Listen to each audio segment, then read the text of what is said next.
Sənə desəm ki, hal-hazırda yaşadığımız dünya var ya, elə biləndə qalxan alıb bizi qoruyur.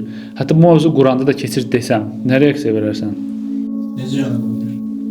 O belə deyim, bilirsən də dünyamızı saran atmosfer qatı var. Belə tərkibi fərqli qazlardan ibarətdir. Qalınlığı da neçə min kilometrdir. Hə yaxşı, bəs bizi qalxan kimi nədən qoruyur desən? Məsələn, dünyamıza demək olar hər gün onlarla göydaşı meteor yaxınlaşır. Atmosfer qatı şəffaf olmağına baxmayaraq elə bil dünyamıza çəkilmiş sədd kimi bu göydaşlarının əksərisinin dünyamıza düşməsinin qabağını alır. Yəni qısaca atmosfer olmasaydı dünyamız deşik-deşik olardı. Ümumiyyətlə həyat deyilən bir şey olmazdı. Bunun ən böyük örnəyi aydır. Həmin o ayın üzündəki ləkələr göydaşlarının meteorların aya düşməsinin nəticəsidir. Yəni necə bir şeydir? Lord dillə desəm, həmin bu meteor atmosfer qatına girəndə atmosferdəki molekullarla çox sürətli toqquşurlar və oradakı sürtünmə qüvvəsi səbəbi ilə çox böyük istilik yaranır. Bu istiliyə görə də dünyaya çatmadan buxarlaşır, toz parçalarının dönüşüb yox olurlar. Hətta bəzən gecə vaxtı göy üzündə də görürük. Tək bu da deyil ha. Atmosfer günəşdən gələn zərərli şüaları da dəf eləyir. Əgər dəf eləməsəydi, bu şüalar da bizim sonumuzu gətirəcəkdi. Və ya başqa tərəfdən baxsa, kosmosdan dünyamız arasındakı temperaturu tənzimləyən də atmosferdir. Əgər olmasa dünyamızda temperatur baxımından kəskin dəyişikliklər görərdik. Həm də yeri gəlmişkən dünyamızı tək atmosfer təbəqəsi qorumur. Van Allen quşaqları da dünyamıza gələn zərərli işıqlara qarşı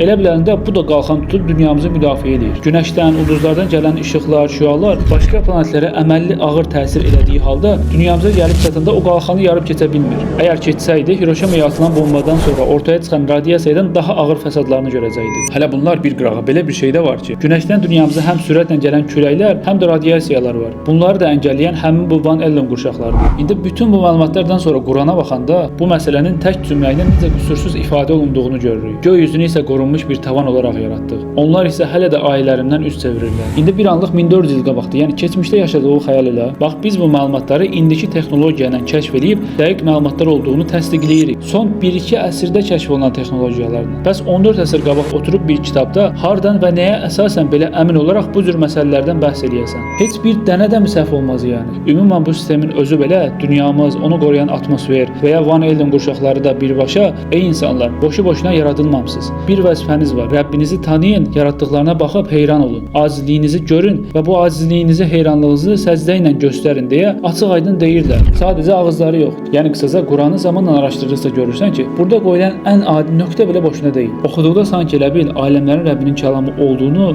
belə zərrələrimizə kimi hiss eləyir.